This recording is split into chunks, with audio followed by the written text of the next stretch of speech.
term Moor started to become interchangeable with the term black because it was basically the same thing.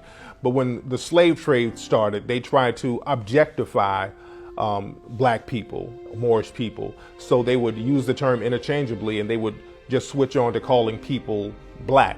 There was even a boxer out of Virginia who was very popular in the early 1800s named Tom Molyneux, and his nickname was the Moor. So that name was definitely used interchangeably with black or Negro at that time. Moor means black. Like Negro, Ethiopian, Moor means black. I'm a Moor and got sense enough to know I'm a Moor.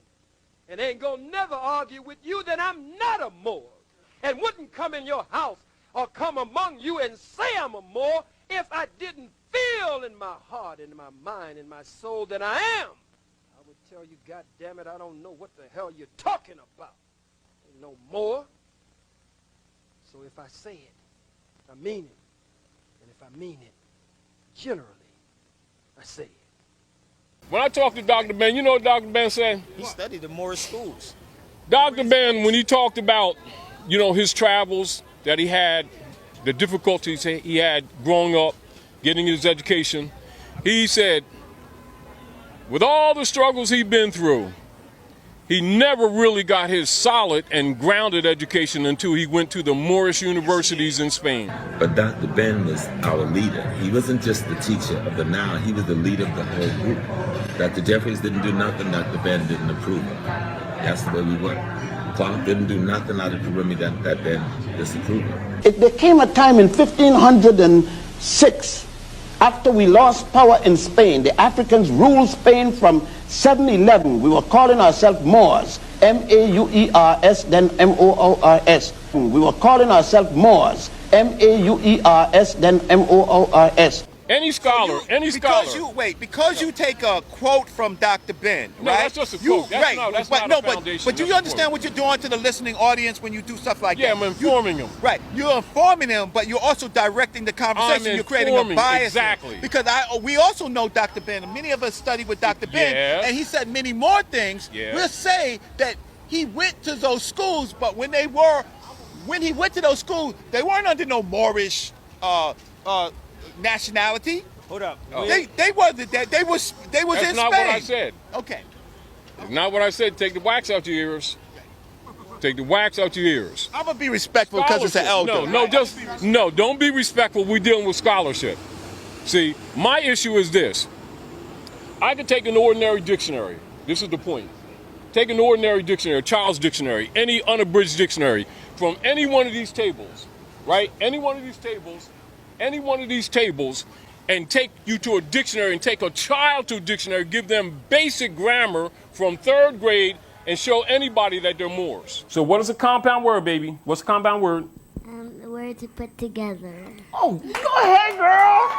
So now, as you can see, when you follow down and you see the compound word, what's that compound word right there, big as day? Yes. Oh, black or a Moor? Why are you saying it with a question mark? Black and Moor. Now, what's the part of speech? Any dark. Noun. The noun, the matrix.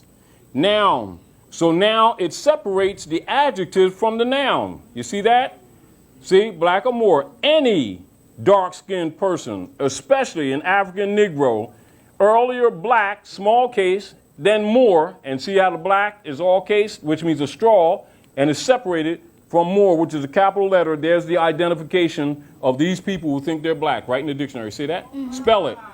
M-O-O-R. This whole issue about knowing even these dynamics that you're dealing with right here. Now we have the president, foreign diplomat, representing the United States Corporation Company. His name is Barack H. Obama. Barack H. Obama, knowing the problems that we have here at Morocco and knowing that our people's heads are messed up, and also knowing that the world is turning around, and knowing that for these generations to come, that some truths have to come out. So he went to Hikupta, which is the proper name of Egypt. All scholars know that. Right now, give me a reference. Let me finish. Give me a reference. Let me finish. What is important to understand about this word hikupata is an understanding where the word Egypt comes from.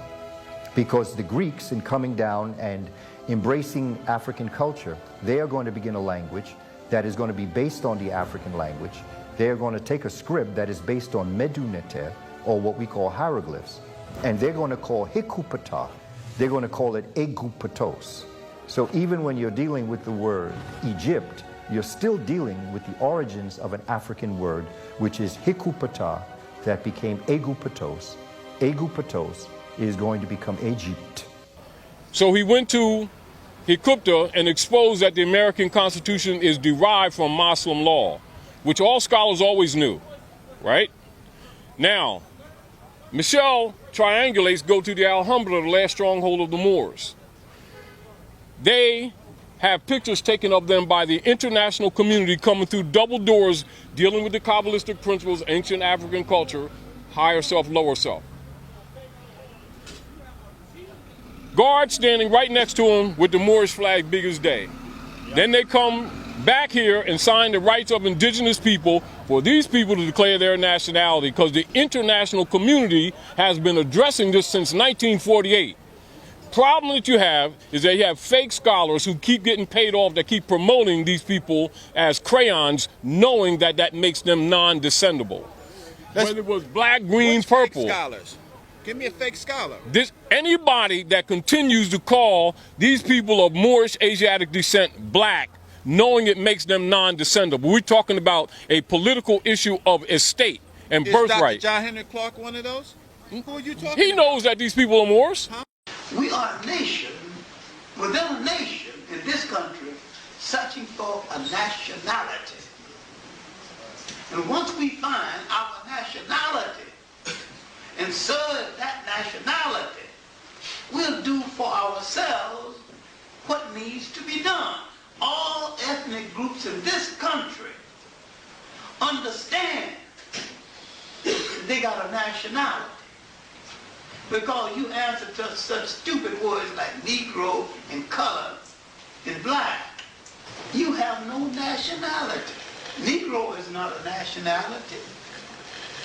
Some lazy Portuguese or Spaniard took an adjective and made a noun out of it. Colored is not a nationality. Black tells you how you look, but it don't tell you who you are. Right. The name of a people must relate them instantaneously to land, history, and culture. There's no black land or black hole. The name of every people in the world relate to country. And once you think instantaneously of land, you think of nationality. All scholars know that black is an English word. It's in the 14th century, medieval period. It's no older than 500 years old on the planet. And in its original Lower German form, it actually means pale. Now, scholars know that we're not black people. But we believe we are because that's one of the brands that we've accepted. You know, just because you accept something doesn't make it true. Many people do not understand the function of the social engineering that the European did. So when they look at black, they're looking at black from a perspective of identity, right? They're looking at it from a perspective of identity. When the European calls us black, he's using it from an engineering perspective for classification purposes. And if our people would understand that much, because it is a fact, improvable fact, then they would look at it different. We were calling ourselves Moors, M-A-U-E-R-S, then M-O-O-R-S. We were calling ourselves Moors, M-A-U-E-R-S, then M-O-O-R-S. And don't think that scholars don't know this information, but this doesn't feed the black agenda, so they ain't going to reveal it. Do you understand? This is why when you look at the Sundry Free Moors case, it was an issue of status. And the issue was what? That as blacks, they had no rights. Only as Moors. Civil little more too. That's exactly correct. Now that's 1789. It's not a new argument. You see? And then they read the Negro Act before the court, and they determined what? They were what? Moroccans in allegiance with the United States through the prince. Therefore, They come under the treaty. And see, so our people don't even know their own daggone treaty. This is what I'm going to do, Sonetta. I'm going to bring Oxford Dictionary. I'm going to bring 2 law dictionaries. I'm going to show you etymologically that we're not black, not by opinion, etymologically. Now, when we're saying black power, if we're really talking about cosmogony, there's nothing wrong with it. But then we must demonstrate the metaphysics behind it.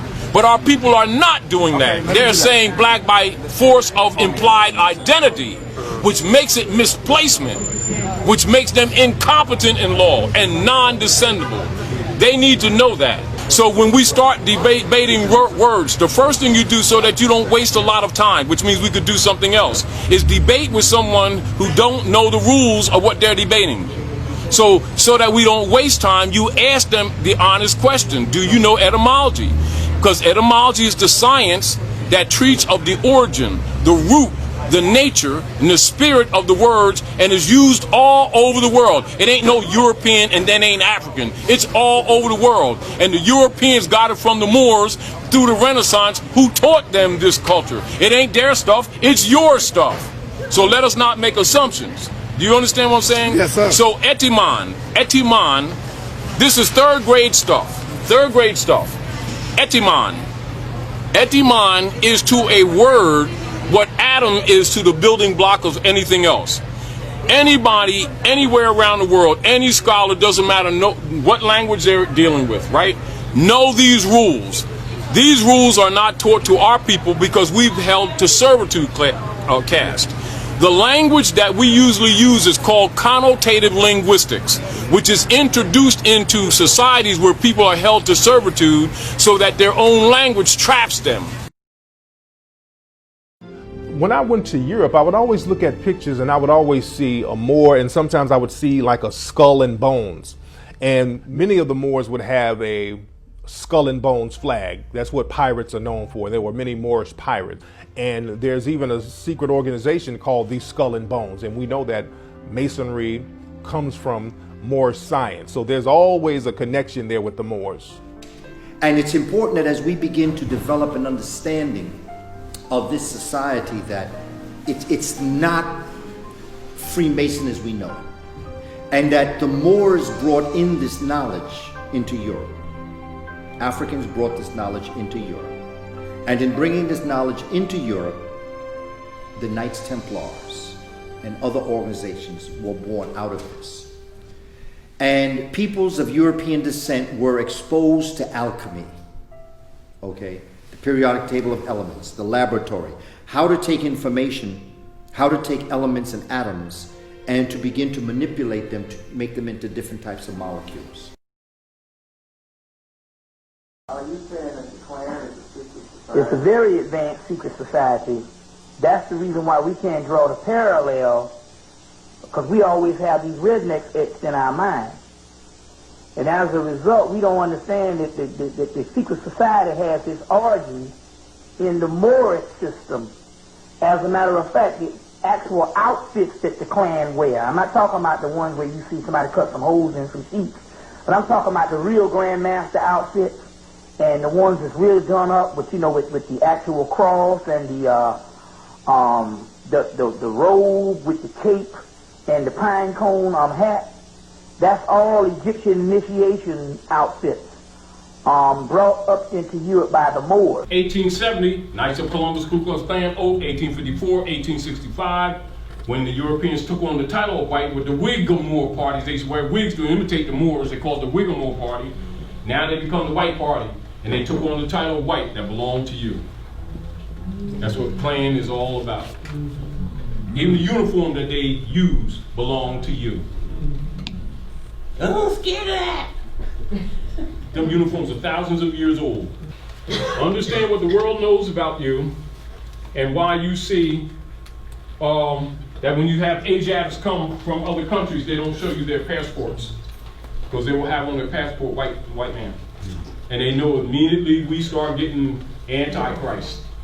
You don't want to be black like the brothers, huh? And we start. We do.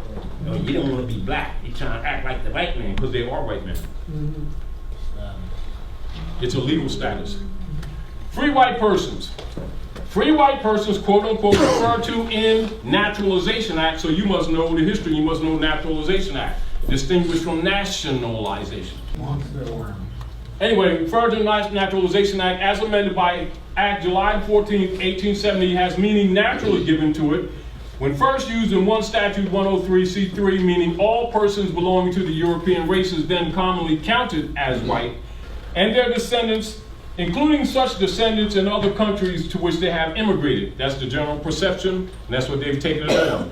And this is what it means in law. Free white persons includes all European Jews more or less intermixed with peoples of Celtic, Scandinavian, Teutonic, Iberian, Latin, Greek, and Slavic descent. If they're not mixed, they can't be free white people. Do you understand? They gotta have Asiatic blood. Now, free white persons includes Magyars, Lapps and Finns, and the Basque and Albanians. Includes Lapps, Finns, the Basque and Albanians. Free white persons includes the mixed Latin, Celtic, Iberian, and Moorish inhabitants of Spain and Portugal. The mixed Greek, Latin, Phoenician, and North African inhabitants of Sicily, and the mixed Slav and Tartar inhabitants of South Russia. Read this together, you all. Free white persons, it does not mean Caucasian race. Repeat it, y'all. It does not mean Caucasian race, Aryan race, or Indo-European races, nor the mixed Indo-European, Dravidian, Semitic, or Mongolian peoples who inhabit Persia. A Syrian of Asiatic birth and descent will not be entitled to become a naturalized citizen of the United States as being a free white person in multiple law cases, so you can see that your leaders have been miseducating you. Who knows, I might even become familiar with her myself. That'll be one more reason for me to kill you. Oh, yes, Mr. West, I'm sure to a no doubt, well-endowed blackamoor like yourself. Oh, you the idiot that damn near ran me over, aren't you? Wait till I find your boss. He gonna fire your metallic ass. You would do well to mind your tongue, Moore. Moore! Do you mock me? This is a hell of a setup you got here. I mean, I'm not lying. I mean, whoo, you got to have major coins behind this. Who's backing you? Puffy? Silence, Moore. Can I dance? Come on, man. That's how I get out. Please, pleasure us with your skills. Dance well, Moore. I read a lot, especially about things, about history. I find that shit fascinating. Here's a fact, I don't know whether you know or not.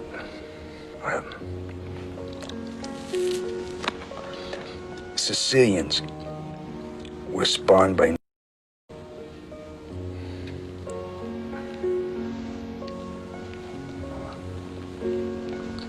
Come again? No, it's a fact. Yeah. You see, Sicilians have black blood pumping through their hearts. And no, if you don't believe me, you can look it up. Hundreds and hundreds of years ago, you see, the Moors conquered Sicily, and the Moors aren't.